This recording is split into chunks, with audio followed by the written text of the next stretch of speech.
Every single word. That's scary. We're Candace and Tanya.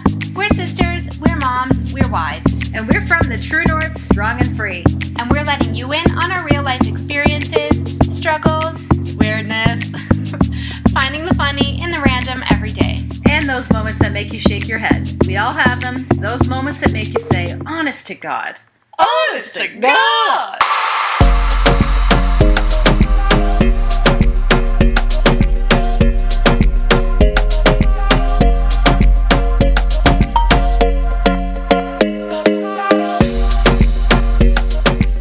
Let's do the damn thing, shall Let's we? do the damn thing, yes. Hi, guys. Welcome back to the Honest to God podcast. I'm Can. I'm Tan. And this is Franca. Hi, everyone. Franca is here with us on for this episode. We're so happy that you agreed to come and chat with us because we know that your story is something that so many people, unfortunately, can relate to. Yeah, it's a pleasure to be here today to share my story and hope that I can help other people out there. Yeah, You absolutely will, though. You'll help so many people. definitely. This episode's going to get a really neat response from people because it is something that is so widely everywhere right now. Like, it's insane. Everybody's life has been touched by this in some way or another, Yeah. whether it be themselves or a loved one, for sure. Yeah. So we're going to dive into that in just a little bit. So the last few weeks we've been recording, we have been recording in a specific space, and it's been a little bit noisy because we tend to record on Sundays, and lately all of the motorcyclists are out on Sundays and they drive right past where we're recording. So we decided today that we would move our recording space somewhere else in an effort to keep the background noise at bay. Yeah, same office, but in the back office. Yeah. So literally we sit down to start recording. And all of a sudden, all we hear is drilling. Very loud drilling and talking and banging. Honest Are to you God. kidding me? So we Honest had to God. pick everything up and move it to a new recording space. So we're back where we usually record. Yeah. But it was kind of funny And because it's another everything nice day. was already set up. We had cords everywhere, so all of us are picking up a piece of equipment and walking in like a little herd. Shoulder to shoulder. Oh, man. We're so professional. Yeah. We're trying to make this better, but it's just not going our way.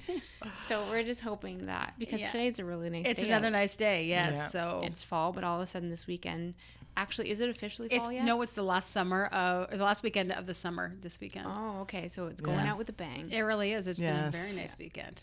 because it's And been a little cooler. Franca drives a motorcycle herself, so I do. She's a badass babe. she is. And so maybe you'll get a chance to rip her today later on. I hope so, even if it's for a little bit. Yeah, yeah. Just We a had the little top down on the Jeep again yesterday. It was so nice, like middle of September, almost towards the end of September. I know. Driving around topless. Good feeling, It isn't it? is. It's so freeing. Oh my gosh. Okay, the start of these episodes just We always Go derail. crazy. Totally derail. Is what there else was I any? gonna Are we say? going to go into honest to God moments, or do you want to just get well, it that started? was kind of my honest Yeah. bad moment was having to move. And I our remember there recording being space. something this week where I was like, "Are you kidding me?" And now I don't remember what it was. I went to Kingston Penitentiary for 2 hours. Oh, Oh my gosh! So did my brother and sister-in-law. did they? really? I want Yesterday. to do that. Yeah, I went yesterday. Yeah, literally, Allie and Mark were there yesterday. Oh, that's so funny. What time did they go at? Do you know? We went to the 12:40 show. I think they were there around that time. She posted a ton of videos on her Instagram, so I Oh, wonder if okay. you're in the background of any of them. Oh, that's funny. You were an maybe. extra in the story. I know, right? Yeah, it was pretty cool. It was, I don't know why I found that so funny. Yeah, it was pretty cool to go and see, though.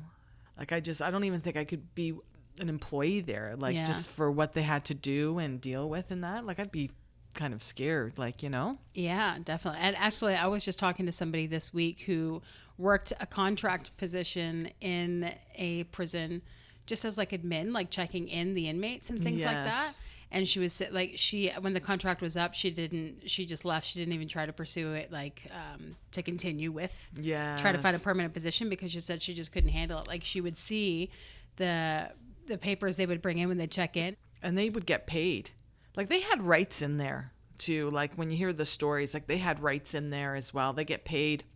If they went in and they didn't have their high school diploma, that was one thing that they'd have to get done while they were in prison. They would get paid. So it was through correspondence, $5.25 or something like that a day. But they had rights even in respect to if there was anything that they wanted, they would tell the guard, like, you've got to get this for me, right? I need it today, because if you don't, then you can take you to court for contempt and all this stuff. Like, and it was like crazy. And I'm like, you've committed a crime. For all we know, you could have murdered someone, and you're in here and, like, you get these right. Like, it was just crazy. They had little cells, and they would have TV. They had a desk, they had a bathroom, and they had a bed. So it wasn't like you would see in the movie where there would be two of them in the, bunking together. Yeah. There'd be a librarian that would come bring them books. Like, it was just, like, it's kind of like a retreat. Yeah, in a way. But I'm sure, though, that the friggin' gang activity or whatever, it would be the part that would make it brutal. Yeah, and just the whole, like, seniority politics thing of that would be definitely what would make it so horrible. Yeah. But I just don't think I'd want to work there as even a guard or anything, because, like, I don't know. Takes a special kind of person, that's for sure. I think to be able so. to be in that day in and day out, I think. Allie posted a picture of the collection of all the shanks or whatever, like the knives. Oh, really? Is that what they're called? Is she allowed to do that? Yeah, shank. No. I feel so funny saying that. Like, I'm not badass enough to even say that word. I know. I know. But it's crazy. Yeah.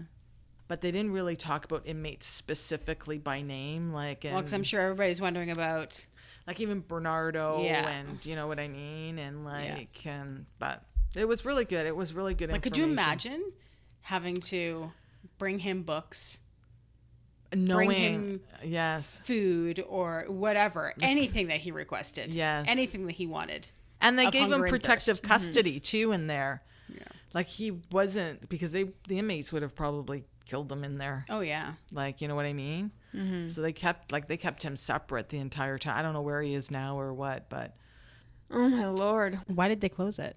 Because the upkeep, that pen has been there since the 1800s, and so what they did, it was going to cost like too much to keep upkeeping it. So then they closed it down and they shipped the inmates off to other prisons.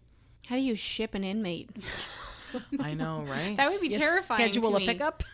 UPS. Right? I know. That would be terrifying. And I think too, as inmates come in, they stop everything. So they stop movement of all the other inmates. There was such a process of how they do things. Yeah. Like, I it was bet just, you'd have to. Anyways. Well, what do you say, Tan? I say Hashtag, let's get this party started. Honest to God. Oh my gosh. I have like 6 different laughs. That's good. I do too. I don't like it. Yeah. I don't know. I just have 6 different laughs. I also have like 6 different singing voices. Depends on what song I'm singing and who the singer is. It's like I try to sound like them. Like I sing. Oh, that's funny. If it's country, I like immediately adopt a twang. Yeah. And if it's, I think that's what makes a good singer, though. You are adaptable. But then I'm not unique. My voice isn't my voice. It's whoever I'm trying to be. Yeah, but you think of very popular recording artists, they bounce around to different genres sometimes. Like Taylor Swift was so country at first, and now she's pop. But she can go back and sound country if she wants to. Yeah. Or Miley Cyrus. Yes. Except I probably sound nothing like Taylor Swift or Miley Cyrus when I'm trying to be anybody. So why don't we get started, Franca, with your story? So okay, where does it begin? Where does this begin? So it probably started, I would say, probably 2015, 2016. 2015, we had decided to move houses. Okay. So we lived in Whitby, and we wanted to downsize, and we wanted something a little bit cheaper, and so we decided to look around, and we found a house in Bowmanville. So we after 17 years of living in Whitby, at that point my daughter was finished high school, and that we decided to make that transition. Being there 17 years, it was like, it was a big lifestyle change to up and move. Yeah. At that time also, what had happened was I changed locations at work as well. So I was at one location. Basically, they wanted me to move to a different location. So I said, okay. So it was like a lot happening. Oh, yeah, everything changing all at once. So, I felt stressed, like, Right. with all the changes and that. So anyway, so we moved, and probably about a month later, then my husband, who also worked for the bank, was let go. I didn't know that your husband worked for the bank. Yeah, so he worked there from probably like 1987 until like 2015. Wow. So, through restructuring and that. So then he ended up getting packaged off, or whatever you want to say. So he ended up leaving. So there was a lot that was happening. Mm-hmm. Holy smokes.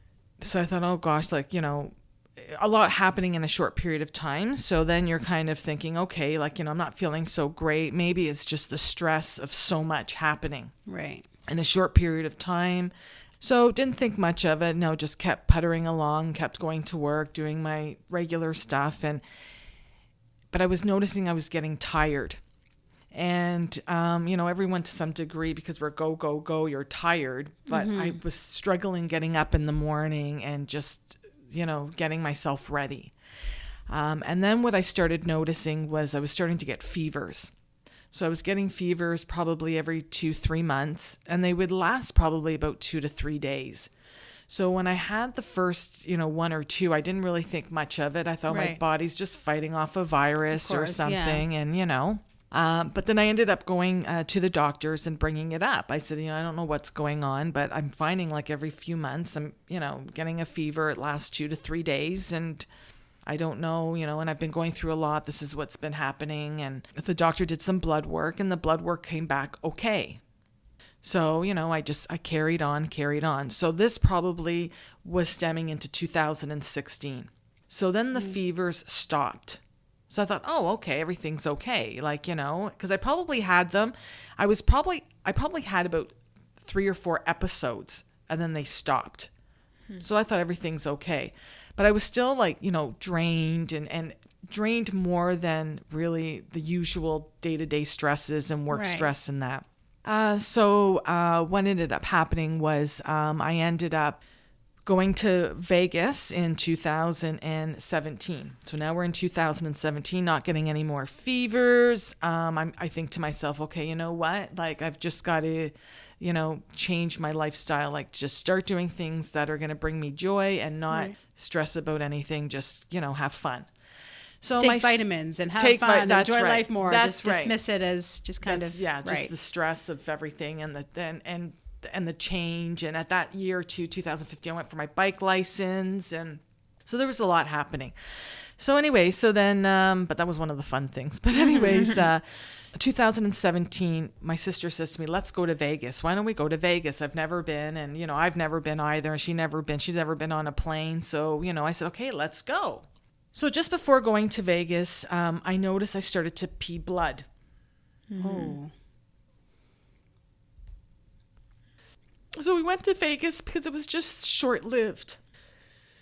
So you don't know if it's, if it's coming out of from your urine, or if it's coming out of, vagina or whatever, right? Mm-hmm. So then it stopped. So I thought, okay, it's just my period or whatever. Right. We ended up going to Vegas. Had a blast. I felt really good. I came back and I started peeing blood again. So I went back to the doctors and I said, this is what's happened. I said, my periods have been kind of unsteady anyways, not regular. And he goes, okay, well, you're getting to that age where it's, perimenopausal. And sometimes what happens is it's not really coming out of your bladder, the blood. Sometimes it could be even through the perimenopausal of where there's blood there, but it doesn't come out until you actually pee. Okay. So, but you know what? Just to rule anything out, I'm going to do an ultrasound and we'll do some more blood work. So I said, okay, fine, and he goes, but I don't want you to worry. I think that's just all it is. And, that's it. My parents are both in their 80s. Aside from my dad had that, he has dementia now, both healthy. And they're in their 80s and stuff. So that's fine. So I did blood work. I went and did the blood work. I got in pretty much right away to do the ultrasound. Then the peeing of the blood stopped again. So I purposely made a doctor's appointment to go back to talk to the doctor and say, okay, so it stopped, and find out the results. So I went back into the doctor's after I had all that done. The peeing blood stopped. The doctor comes in and says, we just got the results in of your ultrasound and your blood work. Your ultrasound is showing that you have a growth in your bladder. I don't know what it is. And he was like serious. Like it wasn't like, don't worry, it's nothing. He goes, I don't know what it is. He goes, so I'm going to expedite an appointment for you to go see a urologist. He might want to do a biopsy. I said, okay. So anyways, he didn't really talk about the blood work. The blood work was, because you can see it through Life Labs. I went on Life Labs and I could see a bunch of my levels were off. So I thought, okay, So within a 2-week period, I got in to see the bladder doctor. And this was by this time, it was probably June of 2017. My husband and I went in and we talked to him and he said, okay, he goes, he asked me a bunch of questions and, do you smoke? Do you work around toxins?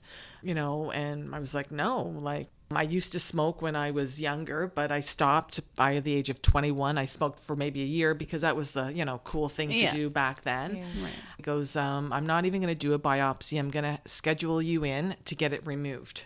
Get that growth removed out of your bladder. And he had me scheduled within 2 weeks. He goes, it's 25% chance cancer, 75% chance not cancer.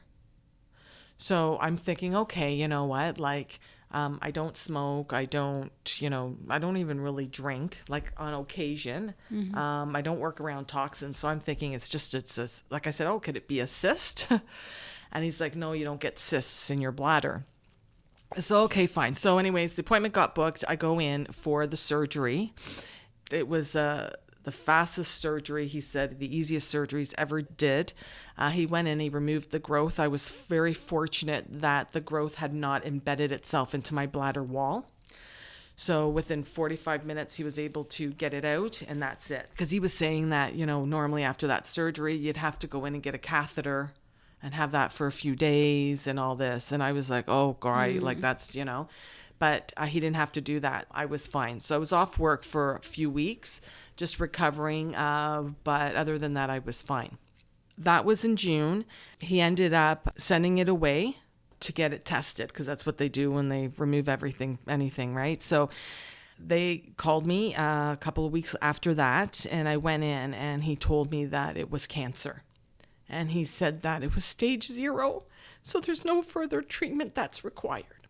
So I was like, oh my gosh, thank you. That's great. I'm just so relieved. But during that process of after it got removed, I started peeing blood again. And that freaked me out. So I called the office, and the office had me go back in and do a bladder checkup. So I had to go back to the hospital, and he did a bladder checkup. He didn't hesitate at all to do it. And he said, no, your bladder looks awesome. It looks really good. It's healing really well. So it's not your bladder. Everything's fine. So I said, okay. So that was fine. So that was done and over. I didn't need chemo, nothing. It was done. He removed it. I was blessed that it hadn't embedded itself where I might need a bag or anything permanently. I was just relieved. Of course. So I go back to work, and I'm starting to notice I'm having some other symptoms. And I'm having symptoms of in my stools now, where I'm thinking they look kind of like reddish inside my actual stool. I'm thinking like this is weird, like, and it just came suddenly. So I made an appointment with my family doctor again, and I went in and I said, this is what I'm experiencing. And he said to me, well, I think you're fine. Stools can resemble all different like colors, brown and stuff. And I said, but like, this is kind of like a mahogany color. I've never had this. I haven't eaten anything that would make it different. And it goes, no, I think you're fine. So I went home, and then probably about, I was still having the symptoms 2 weeks later. So now we're in, we're in July. No, we're probably in August by this point of 2017. And so I went back 2 weeks after, and I said, no, like there's something wrong. Like I'm still having these symptoms, like I'm concerned. I think he felt that I was maybe just being paranoid because of the bladder and so he said, okay, like reluctantly he sent me for testing. So he makes you do that test where, when you're over the age of 50, you have to send in a stool sample, like a smear test, and they check for blood. I said to him, it's going to come back showing that there's blood. And he's like, oh, you'll be surprised. He goes, I don't want you to worry about it. So anyway, so that was fine. I ended up, I did the test. I try to stay on top of it, even though the doctors say, we'll call you if there's an issue. I call them just to confirm. Right. You have to advocate for yourself, I find. You have to push when it's anything medical. Yes, and you do because, like I know my body. Yeah. Like, so, he doesn't, and he just felt that I guess I was just being like a hypochondriac or whatever, like just that it did come back tested positive for blood. He referred me to get a colonoscopy done.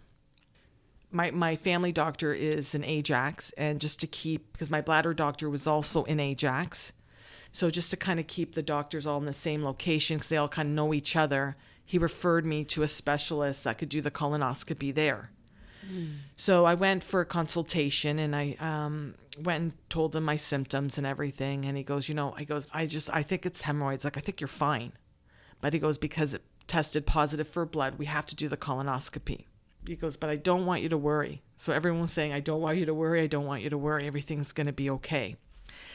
So anyway, so I go for the colonoscopy. And so what they do is after they do the procedure, they have you you have to stay in a room until you're okay, and whatever they have you want to, whatever they have you do, right? So anyway, so that was fine. So he was calling people up because there was like a bunch of us in the room that were having the procedure done, and we're in the waiting period from after the procedure was done. He was calling people up to this little booth he had just out where the beds were, and he would give you your results. Right. But when it came to me, he wanted to see me in his office. So I knew something was wrong. So he called me in his office, and he goes, I have to apologize. He goes, it shows that you have a polyp that's probably been there 2 to 3 years. He goes, I'm 90% sure it's cancer. He goes, it's kind of wrapped around the whole, like the colon wall, like, so it's like closing up your colon, right? Your large intestine. I'm there, like I'm stunned because all I'm thinking is I've just gone through bladder, and now you're telling me that you're pretty sure I have colon cancer. So I started like losing my shit in there. I was like bawling. And at that time, I was waiting for my husband to come pick me up. And so no one was there with me except the specialist. He goes, I'm so sorry, And he goes, I want you to stay in my office until your husband comes. I don't want you to, have to be out in the waiting room or anything. Just stay here, and I'll have him come in here. My husband was just finishing his bus run, and so I texted him, and I said, get the hell over here as fast as you can. So it just seemed like it was an eternity for him to get there. He came. We're in the specialist office. The specialist comes back and he says to me, I'm going to have you see, I'm going to refer you over to like the best surgeon. And she helped my parents. And you're going to be okay. He goes, you might have to go for radiation. You might have to go for chemo. But he goes, you'll be okay. He goes, if you come in here on Wednesday afternoons, you'll see, people in their 70s and 80s that have gone through that. And they've been clear for 30, 40 years. Like, you'll be okay. I have hope. But at that point, he didn't even know. Like, he just took a biopsy and sent it off. And he expedited everything for me. So he sent me for a CT scan. He rushed that in. He called me one night at home at 7:30 and said to me, I just want you to know that the CT scan came back. It doesn't look like it has spread anywhere else. The lymph nodes look okay, and it doesn't look like it's spread anywhere else. He goes, I wanted to call you and let you know. Oh.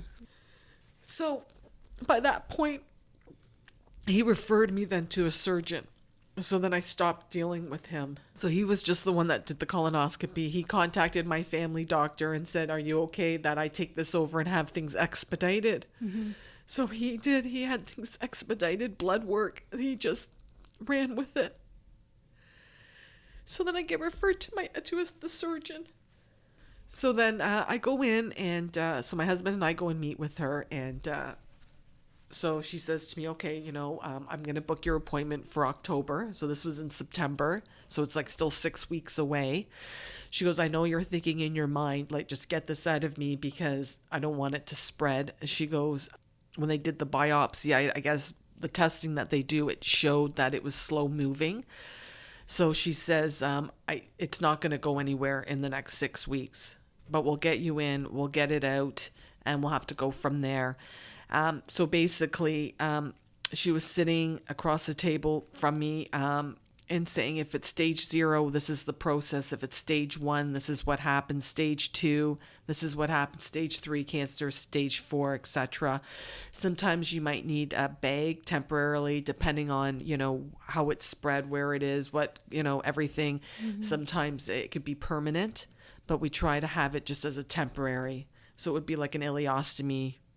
My husband and I are sitting crying. I'm bawling my eyes out. I'm thinking, I can't believe I'm sitting across having to go through this and listen to this, something you never, ever would think that you'd have to go through in your entire life, And knowing that my parents are in their 80s and, and again, she was asking me, do you deal with chemicals? Do you deal with hair dyes? Did you smoke? What's your immediate family's history? And, I've had some aunts and uncles that have passed away from cancer, but in my, with my parents, and I'm the youngest of 4 siblings, and everyone's okay, knock on wood so far. So anyway, so we finished, she goes, I'm going to book you in for towards the end of October. We'll get you in, we'll get it in, we'll have to go from there. We're leaving her office, and as I'm leaving her office bawling, they call the next patient in. And it was this older black woman, but I'm not really paying attention to who's in there because I'm just like, just up in the head at this point. Yeah. So I said to my husband, because he came, separately from me because we had to meet there. I said, you go home. I'll gather myself together. I'll be okay. I said, I'm going to go to No Frills. I'll pick up something for dinner. But I said, you go. I'm okay. So anyways, he didn't want to leave. But, he had to go and do his bus run. I said, please just go. I'll be okay. So anyways, so he left. I calmed myself down. I go into the No Frills. That's in that same plaza that the surgeon is in. And I'm picking up some groceries, and all of a sudden, that lady from the surgeon's office appears there, the black older woman, and she comes up to me, and she says, I saw you in the doctor's office, and that you were really upset. I don't know you, I don't know what you're going through, but just have faith in God. She goes, I'm in my 80s. She was like 88 or something like that. She goes, and I was almost dying.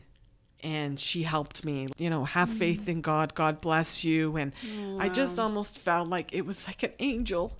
And I said, thank you so much. And so anyway, so I gathered my groceries and went home. And then I couldn't go back to work. I actually didn't even go back to work after I was told from that, the specialist that did the colonoscopy, just because I thought, how can I function? I don't know. Like I just, it's too much. Yeah. So then basically I went home and just was trying to carry on as much as I could until the surgery date. So it was just a weird feeling knowing that you have cancer inside of you. Yeah. And you have to wait before anything can happen, October 23rd was my date, and I went in and I had surgery done. And the funny thing was when I met with my surgeon the first time and she's telling me, stage 0, stage 1, going through it, it was like I was freaking out. And at the time my husband and I left, and I said to my husband, I said, oh my gosh, like I feel intimidated by her for some reason. And I think what it is just because I'm an emotional wreck, but she was very calm and serious. So anyway, so I went in, I had the surgery done. The surgery was 5 hours long. So my husband came with me, and it just kept getting delayed during that day because she had other surgeries, and so it just kept getting delayed, and finally it took place. I was out for 5 hours, and I woke up, and I had an ileostomy. So I had my small intestine sticking out of my stomach with a bag. Oh my God. Did you know that was going to be? No, because she was telling me in her office if it's stage 0, stage 1, and she said there may be. And they wouldn't know until they got That's inside right. and started to. And do the surgery. I just remember waking up and you're so out of it, and the doctor saying, Franca, can you hear me? Can you hear me? And she warned me beforehand saying that when you come out of the surgery, I will talk to you, and I don't expect you to remember what I'm saying to you, but I just want to acknowledge that at least that you're hearing me. I just remember waking up and she's like talking to me and stuff, and I just remember taking my hand because I felt weird, putting it on my stomach, and I'm thinking, oh my God, like what's this? I was so out of it. At that point, my husband and my daughter came in to see me, and again, I was so out of it.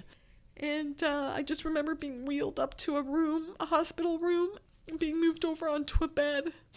And I fell back asleep. And then I woke up in the morning, and I felt so sick to my stomach, almost like I had gone into shock with everything that had gone on, and the bag and everything. And so anyway, so the surgeon came up and talked to me some more, and then Dave and Christine came to see me, and but I felt really nauseous for about a week. Like I had this other tube coming out of me that was something, I can't even remember the name of it. It was like a GI jug or something. It was like this tube that came out of my side, like so crazy, a tube, and it went into this little jug that they would come and empty. Mm-hmm. And it was to check the fluids inside. I guess they can see the fluids inside to see if, as long as everything was healthy and stuff, right? And there wasn't any weird discoloration or anything, to make sure there was no infection. So I have this bag stuck on me. I have this other tube with this fluid coming out of me, hooked up to an IV. I had a catheter, and I couldn't sit up. I felt so dizzy. I couldn't eat nothing for almost a week. That they want you to start walking right away. Like they took the catheter out like probably a day after, and they want you to start walking right away. Every time I'd get up, I'd feel like I was going to pass out. My husband, I didn't want him to miss work, so he would do his bus run in the morning. He would come and spend the afternoon with me. Then my mother-in-law would come and sit with me. Didn't matter if I was sleeping, whatever. She would just to be there with me. And she would stay with me until Dave would come back. And then he would stay with me until about, 8, 9 o'clock at night. And then he would go home. And we'd do the same thing for that week. When you woke up and you saw the bag, Did you immediately know what stage that meant that you were in, or did somebody come and tell you? Like, when did you find out what the results of the surgery were? So they did the surgery, and what they had to do is they had to remove that part of the colon and part of my rectum got removed as well in that process because it had spread a tiny bit. So when the surgeon came back to me the next day, she said to me, this is what I had to do. I did the ileostomy temporarily so everything could heal, because she goes, if there's any issues, if we don't do this and there's any issues, it could mean you could have a permanent one. So at that point, she removed that colon, removed what she had to. She removed 21 lymph nodes and sent it all off for testing. So at that point, we still didn't know. So she says, I probably won't get the results because they're going to have to analyze it like very thoroughly. It could take a few weeks to get the results from that. She goes, that's why I did the ileostomy. She goes, it could be on there anywhere from 3 months, 6 months, 3 to 6 months. And with your small intestine, because that's where it's hooked up to, it runs constantly. And when it hits your skin, if it gets onto your skin, then your skin burns. It's terrible. It's like acid on your skin. It's terrible. I was prodded every day. They take blood. It looked like I was covered in bruises from them taking blood every day. The IV pick coming out and then them having to put it back in, to having that tube coming out of me. So picture it's like this, clear, running through inside of you. What they do to take it out is they just grab the tube and they just pull it out. But at that point, because it had been in days and days, it was starting to adhere to my intestine. Oh.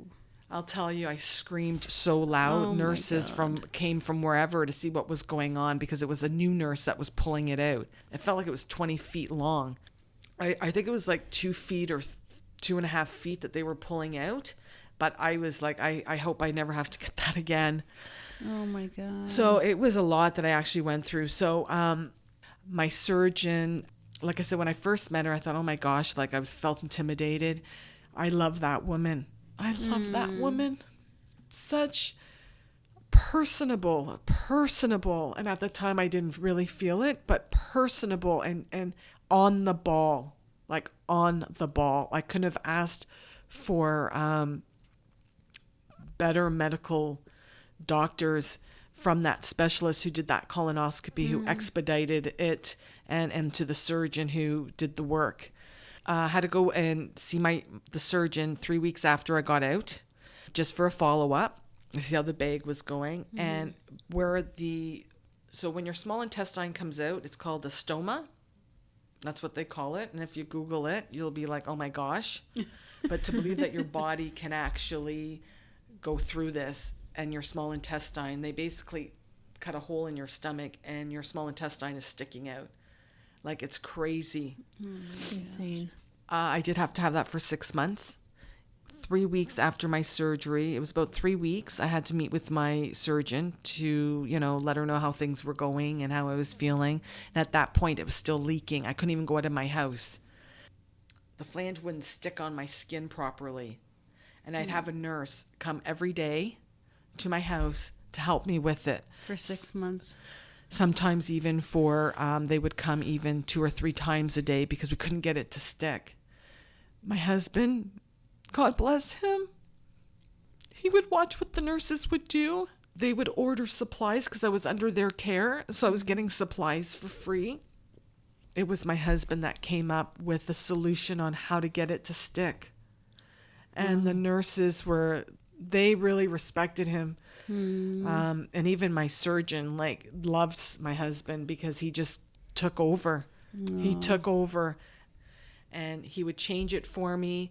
When I'd go in to shower, he would stay in the bedroom while I showered, just so I wouldn't be alone, just in case, because sometimes when I would take the bag off, I felt like queasy because it was just your body parts are sticking out, you know? Yeah.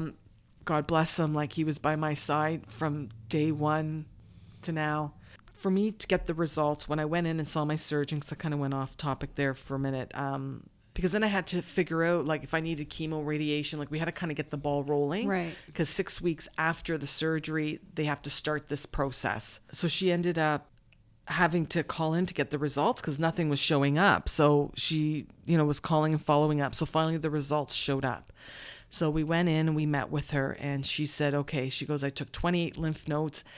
When you read up about the surgery, satisfactory surgery is them to remove 14 lymph nodes to test, but she managed, because of where the tumor was situated, she could take 28. So she was able to test a larger area. It went into one of my lymph nodes, which is considered stage 3 colon cancer. So she says, I'm going to refer you now to the cancer center. You'll meet with like an oncologist and a radiologist, and you'll go from there. So I was like, trying to absorb stage 3, like with colon cancer, it spreads to your liver and your lungs. During this process, I found out that the bladder and the colon were unrelated to each other. They were 2 separate cancers in my body. No wonder I wasn't feeling well. Wow. I met with an oncologist. Basically, she sat down and she said, okay, this is what we're going to do. So, I researched stuff too, right? Because I wanted to be prepared. So I went on the cancer website and I found some really good information that said that basically normally it would be 6 months of chemo for my situation. However, patients that are generally healthy, young, they found that they did a test where they did chemo for 6 months and chemo for 3 months. And they found that there wasn't really any difference. So they did it for 3 months rather than putting me through 6 months. Right. So again, I was blessed. The nurse that was coming over that was helping me with my ileostomy stayed on until the end of my chemo. So my chemo started in December of 2017. It was for 3 months. It was every 2 weeks. I had to go in prior and I had to get an IV pick put in my arm permanently while I was doing the chemo. So that way they didn't have to keep pricking me, because chemo causes side effects, including like shrinking of your veins and stuff. So they didn't want to have to keep picking, poking in that. So, and it actually is connected to your large vein that goes into your heart. So I was going for chemo at the cancer center every 2 weeks. I would go and I'd sit there and I'd get chemo inside of me while I was there for about 3-4 hours. Then I'd have to come home with a bottle of chemo, and I'd have to have it for 2 days. So then the nurse would come, take the bottle off, flush out my line until the 2 weeks later. I was on steroids for 3 days while I was doing the chemo as well. Every 2 weeks for 3 days, I'd be on steroids while chemo was being injected in me. And you couldn't shower, you couldn't get the chemo wet, like the bottle wet or anything. And it was just, so between not being able to get, my bag wet, not being able to get the IV pick wet, it was, again, my husband was creative, and we bought some special waterproof tape, and he would cut out a piece of a plastic bag and stick it on. We'd tape it with that tape on here, on the bag, everywhere, just that, so I could shower. So then I was supposed to meet with the radiologist as well, and I met with the radiologist. I wasn't really comfortable with what he was telling me in respect to getting the radiation. Like, he couldn't really tell me what benefit I would have. So I went back to my surgeon because it was almost like a gray area whether it would help me. But the side effects of it were, because they'd be shooting it in where all your organs are. So I wasn't comfortable really with that. So I did go for a second opinion to Sunnybrook. And knowing that I wasn't, even if I decided to go with the radiation, that I wasn't going to be doing it through Sunnybrook, he was awesome. The radiologist there was awesome. Based on your situation, he goes, I can't tell you what to do because it started in the colon and spread a tiny bit into the rectum. To do the radiation, if you don't do the radiation, chances of it coming back is 3%. If you do the radiation, chances of it coming back is 1.5%. I had time to think about it. So I had, probably a few weeks to think about it. And then I decided not to do it just because I felt that it wasn't like it was, if I did it, when chances of it coming back were 0 versus not doing it, it was 50%. Like, it was such a small, Right. It was a very hard decision. When I left Sunnybrook, I went back to Oshawa and spoke to the radiologist again. And that day my husband couldn't come. My girlfriend came. I said, I need a second set of ears because I can't remember anything. Mm-hmm. And I'm going to write down some questions. I said, please, as he's talking, write down the answers, even if it's just a couple of points, just so I can go back to it, after he agreed with me. So I think what happened was Sunnybrook had contacted him and gave his feedback. And I guess when he went and discussed it. So what happens is when you go for chemo or radiation, is your oncologist does not make that decision on their own. What they do is they take your case and they meet every, I think, 3 weeks with other oncologists. And they present your case in front of all of the oncologists, and they all together make a decision, because one oncologist might have had a similar situation like mine. And this is what worked. And so it's not one person making a decision, which I really liked that. Mm-hmm. And they do that with the radiologist as well. The radiation, they do the same. So the radiologist meets with other radiologists. So he then came back and he said, based on your situation, it's doing it, the bladder cancer has a stronger chance of coming back. Again, they did, tests where cancer patients had chemo versus, in my situation, just chemo on their own versus chemo and radiation. There wasn't a huge impact at all. Right. So then I finished, so I started my chemo 2017, did 3 months every 2 weeks. I did get sick in that period. Food that I used to like turned me off, and even to today, it still turns me off. Couldn't drink anything cold, no ice cream, because that chemo affects your extremities. And if I had ice cream, my throat would feel like it would close up. I had to drink water that was like, I'd boil it and I'd let it would be warm water, because anything cold would feel like I was going to close up. I couldn't go outside. My legs would feel like they were going to freeze, like almost like frostbite is what it kind of felt like. Some people end up with permanent damage to their nerves in their extremities. I was fortunate and I'm fine. When I did have to go out for whatever reason, then I had a mask and I'd wear a mask. Right. So it finished in February of 2018. I had further testing to see about having the bag reversed. And I went April 30th of 2018 and had the bag reversed. And then I needed time to recover from that. So this is where I am today. So I go for tests all the time. Anytime now I'm considered special.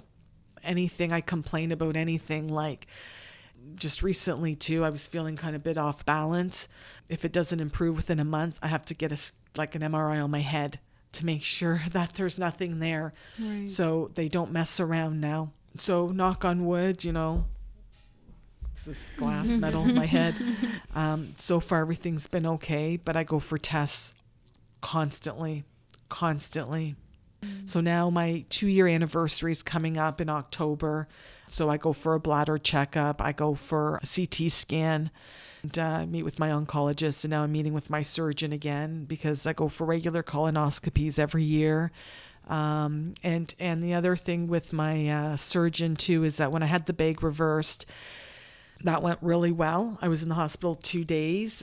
It took a long time for my bowels to get back to normal because they hadn't been used. They've been, and trauma's been done to them. Definitely. They're still not 100% normal, but I feel great, I have to say.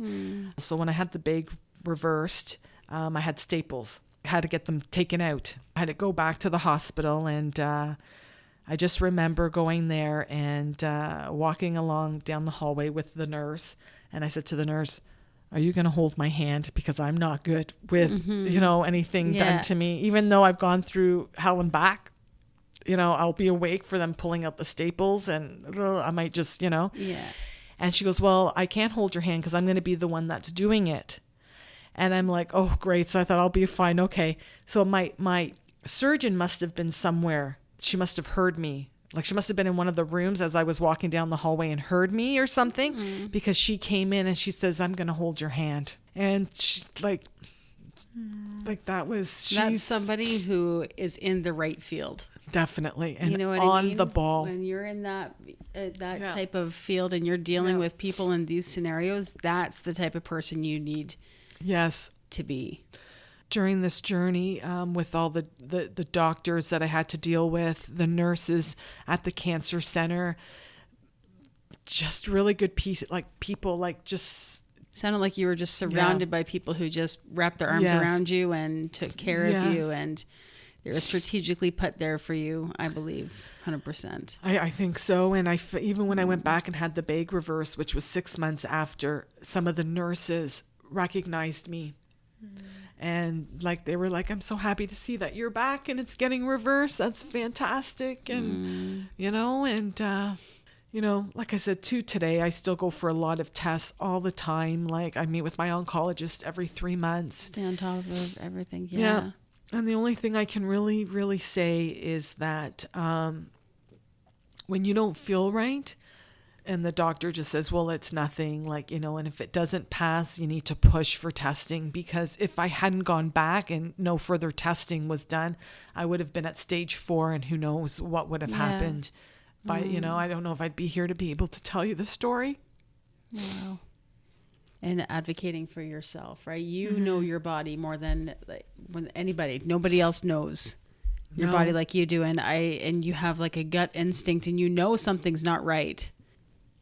First of all, don't dismiss it yourself, because I think it's so easy to tend to do that too. Nobody wants to make an appointment to go in and see the doctor and be poked and prodded at and everything else. You know, it's easy. It'll go away. It'll go away. That's right. Even too, I think people put things off because of the fear Yes, that too. of hearing something they don't want to hear. That too. Yeah. And then the dismissiveness of some doctors, like you said, are just saying, "Oh, I'm sure it's fine." Yes. You know, it's, you know, insisting. Say, you know, maybe it is fine, but just to be sure, I'd like some tests done, please. Yes. You know, Yes. and pushing for yourself, because, you know, I've heard other stories as well that have said the similar things, that their doctors were dismissive of it and they had to push and found out that there was something to be concerned about. Yes. And like you said, God forbid what would have happened if they hadn't pushed and insisted. Everything happened so fast too. And like I said, like, you know your body. Like, so when I was feeling like I was dragging my heels, and I thought, you know, it's just the stress, because we had gone through so much with the move, and then, you know, changing locations of work, and then my husband losing his job, and I thought, like, it's just that. And then because stress does funny things to the body. That's It right. does, right? So it would be easy to dismiss it for that's that. right. The expectations of your job, and you're just tired. You're just worn out from that. A journey I'll never forget. And it makes me think now about life, you know, and what I want out of it. Because you don't, you know, everyone thinks it's not going to happen to me. Cancer is not going to happen to me. Like, it's, Which is what you were thinking when you were that's right. sitting in that office in shock at what you just Yes. heard, thinking this doesn't, you know, you Yeah, hear like, about people That's right. that have cancer. I don't have cancer. No, it's not going to happen to me. But You're mistaken. That's right. You're wrong. Yeah. Maybe it's just a cyst. Yeah. You know, Yeah, this can't be happening right now. But you see, that bladder doctor knew, that urologist knew, and that's why he had me in there fast. Right. You know, within 2 weeks, had it out. And then to find out that they were unrelated, like to have one cancer and then be diagnosed, you know, a couple of months later of another one, and they're not even related to each other. That's crazy. Yeah. You know? And so now, you know, I go for any test that they want to send me for, you know, I go. Yeah. I go, you know, I've been poked and prodded, and but I go. It's your body. You get one body. You got to take That's care right. of it, right? Yeah. It must be hard. I guess it's kind of a double-edged in a way, where it's, you want to be able to move on from it, but you constantly have to be having testing, but then you also appreciate the testing because you want that peace of mind that everything is good. Exactly. So I'll feel okay, because let's say, you know, I won't see my oncologist for 3 months. So that 3 months, I'm okay. And then when the time comes and I've got to get the blood work done, it's like I'm going to relive it again. That's what I feel like is going to happen. I'm going to relive it. Anxiety. They're going to find something and I'm going to have to go through this all again. The longer that I'm healthier, the chances of it coming back are slimmer. Right. You know? So every time you're in the clear, it's better and better news each time. That's right. But my emotions are up and down constantly. course. So if anything, if I, in Life Labs, you can check your blood work online. So, you go on, you get blood work, you go on, and then when you see something's off, you think, oh my gosh, does that mean cancer? And it's trying to just think just calm down. It's not necessarily cancer. It could be anything, but it's hard to reason when you're with yourself, when you've been through it twice. And I can only imagine. I felt like I touched people's lives because, I was a unique kind of situation in a way, because I had one and then a second one right after, and being young, and I was blessed with everyone medically. I think it's just trying to keep a positive frame of mind too. And that's very difficult because, like I said, that's difficult for me. But my husband's always on me and says, just think positive. And I had a lot of people there for me, people that I thought were going to be there throughout this process. I didn't hear from them. They didn't even really, I don't know if they were scared. Some people, it scares them and they don't know how to interact, or they don't know what to say. And then some people that I didn't expect to be there, were there. And I'm just really grateful for, my husband was by my side, my daughter, and even just like I said, even the doctors and the specialists, from even the nurse coming to my house. It changes the relationships in your life totally, because you see who does step up. You see who actually the people are in your life that are there through thick and thin, or the ones. It's almost like you have, when you're dealt these situations, you have to look for what can I take from this that has been a blessing in this storm, or that has come from this. Your relationships, it's weeded out the people that maybe didn't have your best interests at heart, or maybe were just meant for a season in your life, but not for the trying times or the important times. Or even you get to look at it and say, this horrible thing happened, but it could have been this, or it could have been this. It's your worst fear getting this diagnosis, but one thing that you can take from it is that it does make you take a step back and look at it and think, yes, but I'm also so blessed. Reevaluate life and live on purpose and passionately. And, yes. I'm also so blessed that I had that surgeon and that doctor and that this person that you were pushed for taken me. care of through every step of the way. I believe God had his hand on you from beginning to end. I so agree with that. God definitely did. From even having that lady come up to me in the grocery store. That was him saying, I got you. Yeah. And she was, I swear that she was an angel on earth, because she didn't know me. I didn't even, you know what I mean? And it was so weird because she was just going into the office and I was going into No Frills, and just for her to come out so quickly and be a No Frills at that same moment. And just when she came up to me, she goes, I thought I was going to die, and look at me now, and just have faith in God, and God will help you, and God bless you. And I swear she was an angel. Just to give you a message of hope. So what would you say to those people who may know somebody now who is dealing with cancer in their lives, and they don't know how to react or respond, or how to be there for them, or what to say, or whatever? What did you need in that moment? I think what it was because your emotions are up and down constantly, and even to today, I feel like I'm up, seriously, from going through this, right. Because even to today, my emotions are up and down. I'll be fine, and then I'll, I think what it is just not to pressure the person to talk. there was some days where I was just kind of into myself that I wasn't up to talking to anyone because, you know, I was waiting for this or I had to make a decision. Like I just needed some space. So what was nice was when I would get a text and said, "Hey, Frank, I'm thinking about you. Hope you're doing okay. If you feel like talking, if you want to get together, let me know." And just like leave it up to that person. Because even going out, like I had some people that said, "Oh, did you want to go out for coffee or I can come over to your house," you know, but I didn't really tell anybody I had the bag because part of me felt a bit embarrassed that I had it, which I shouldn't feel like that, you know? So I just kind of wanted to be at home and just kind of get through this. It was just more of people just reaching out and saying, "Hey, I'm thinking of you. I'm praying for you. If you want to talk, I'm here." If you, I had people offering to drive me to chemo because I couldn't drive myself. Right. Just because I would know how I would feel afterwards. Of course, right. yeah. So, I had people that say, I'll take you to chemo and leave it up to that person to reach out. That's what I liked. The other thing was just push for testing if you don't feel right and get a second opinion if you're not satisfied with what your doctor says. Just don't settle because it's not like you're out buying a used car. Yeah. That can be returned or your sold. life. Yeah. That's right. You get one life and don't feel intimidated to get a second opinion. Like, well, what's my... Are they going to be offended that I went to somebody else? Yeah. Right. No, you have one life. So just do what you need to do.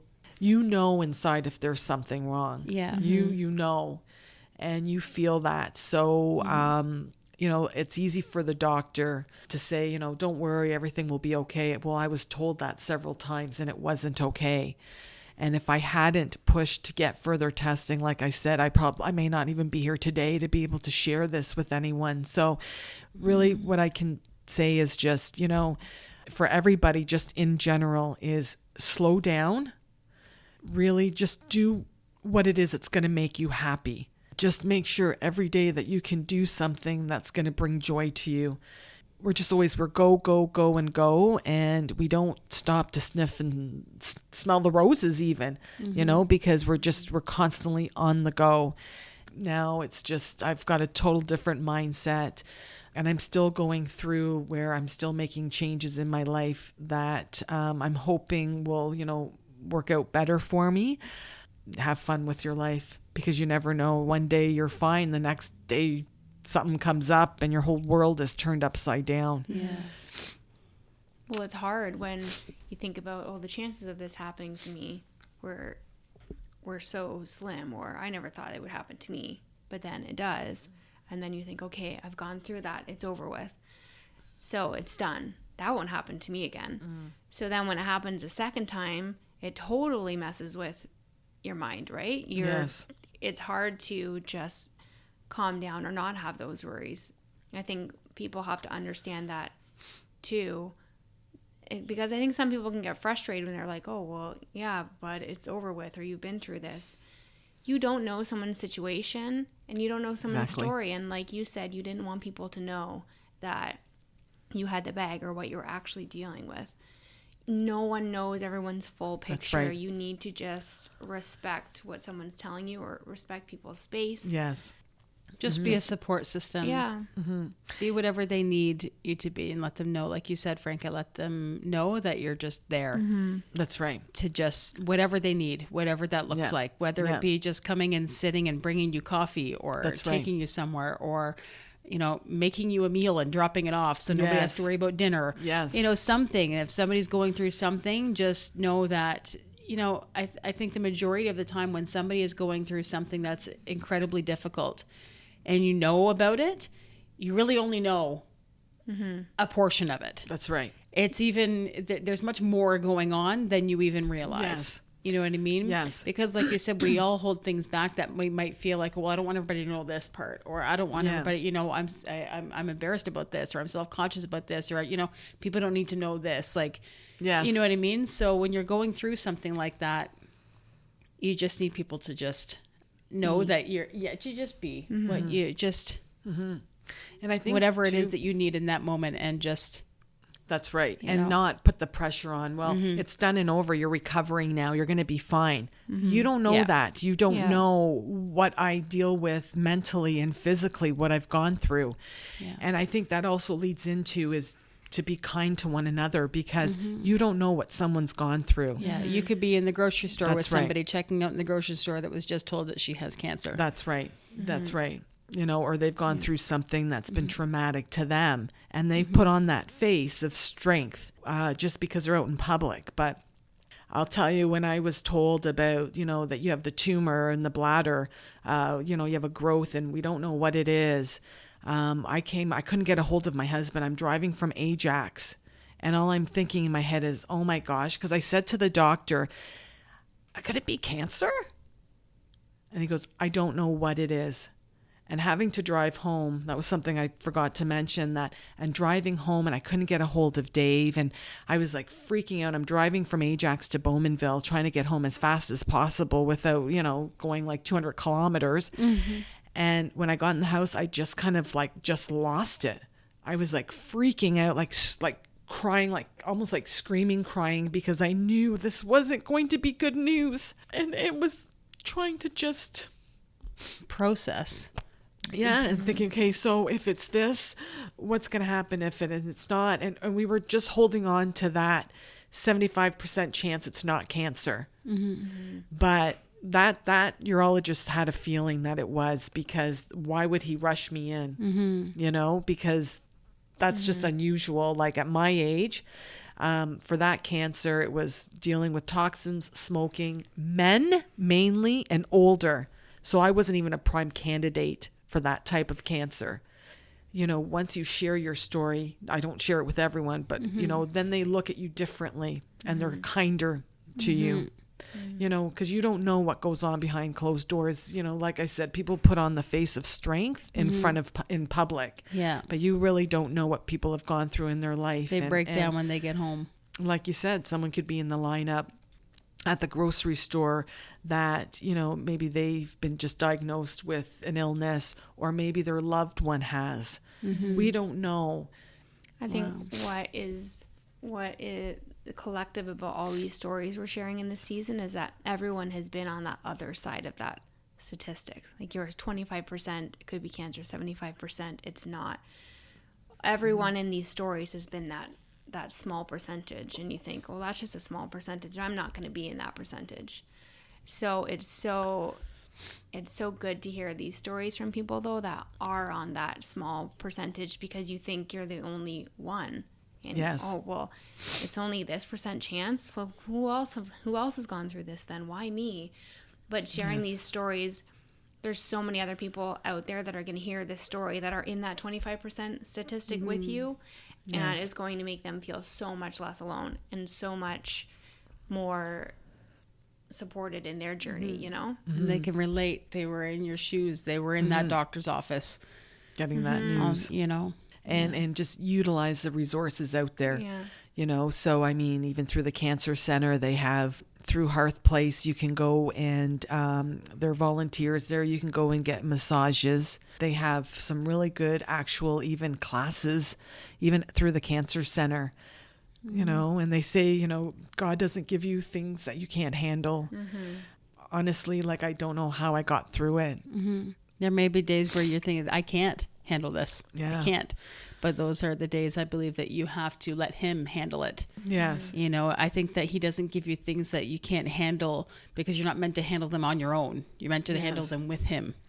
I'm going to be okay, and I'm going to start having fun with my life and not live in fear not live in fear. And it makes you open your eyes, because then you think, you know, something that you've always wanted to do, let's say, and you've put off, thinking, oh, I'll do it when I retire, or I'll do it in 5 years, or I'll do it, you know, when I have more money, or I'll do it when, you know, this or whatever. Now you do it now. Do it. And that's something else that I felt that I've learned from going through this journey as well, is that whatever you want to do, you do it now. Yeah.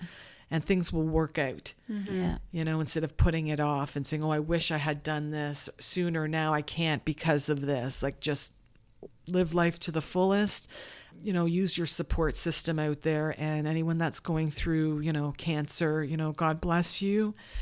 use whatever support you can. And anyone that's offering support is just don't put a lot of pressure on that person or expectations. Finally, everything kind of passed and I was recovering and I went back to work and I started to I felt like I was behind about a year, if that makes sense, just right. because I'd been so into my own little world and dealing with what because everything kind of stopped.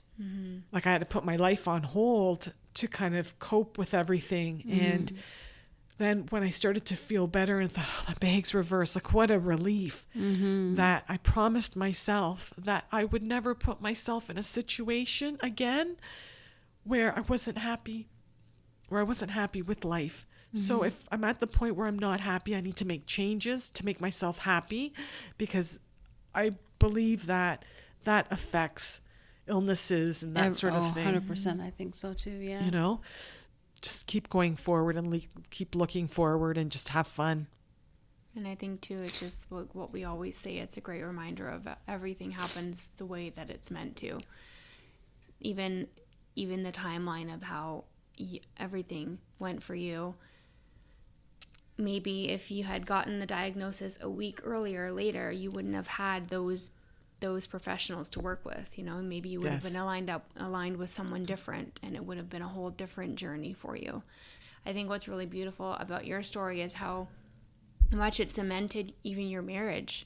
Yes, definitely. Even you and Dave. So that if down the road you did have another hurdle to jump over, that you have that support system, and that throughout anything, Dave's going to be there with you.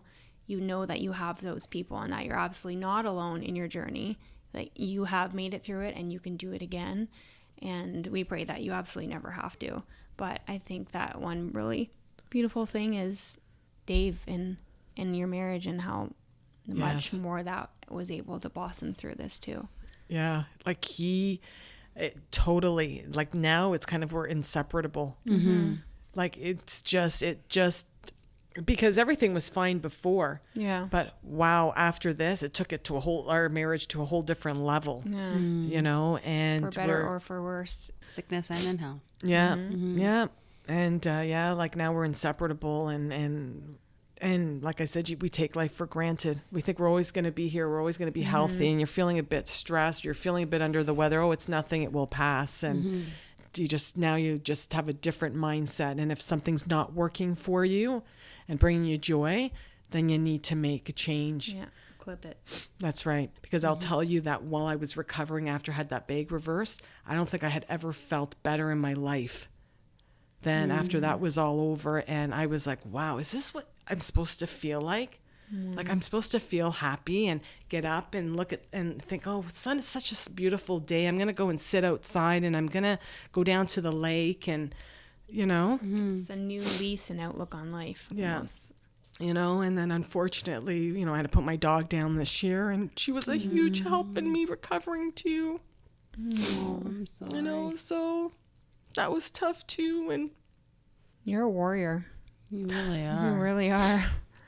That's a lot to go through, and even just over such a short period of time, right? To have and still to be that. able to have a positive outlook and be such an amazing person and so awesome and lovely and bubbly to be around and you're encouraged just to be able to come and talk about all these things and put it out there and everything. Just like Tan said, total 100% badass biker warrior. Is Frankie. Right? And then sometimes I think that maybe I went through this and I'm doing okay is to share my story, to give hope to others out there. Pray for everyone that's out there that's going through something similar, even if it's not cancer, but anything that's traumatic, that you'll get through this. Yeah, Amen to that. I'm not going to let this journey own me. I'm going to use it. Yeah. Use it to learn from and to help others. Yes. Yeah. If anyone has questions for Franca or has been through a similar journey or knows someone, where we would be more than happy to connect you with Franca. Yeah. Definitely. Definitely. Yeah. Whatever I can offer, whatever support I can offer anyone. We so much appreciate you sharing this, and it's incredible what you've been through and what you've come out of, and beautiful that you're using it now to help others. We appreciate it, and others appreciate it so much too. Thank you for having me today. Oh, it was our pleasure. I love you. I love you guys too. This has been one powerhouse of an episode here with Franca. Well, guys, so if you like what you hear, Tell your friends, tell your family, tell your people that we here. we're here. You can find us on Instagram. We are at Honest to God Podcast. You can reach us over email at canandtan@honesttogodpodcast.com, or you can slide us a DM on the Insta. We'll link Franca's Instagram for you in the notes of this episode, and then also on our Instagram page. So you can absolutely send her a message yourself, or if you want to ask her a question or reach out to us, we can connect you as well. All right, guys. Well, until next time. We will talk to you next time. Thanks for being here, Franca. Thanks for being here, potty people. Bye. Bye.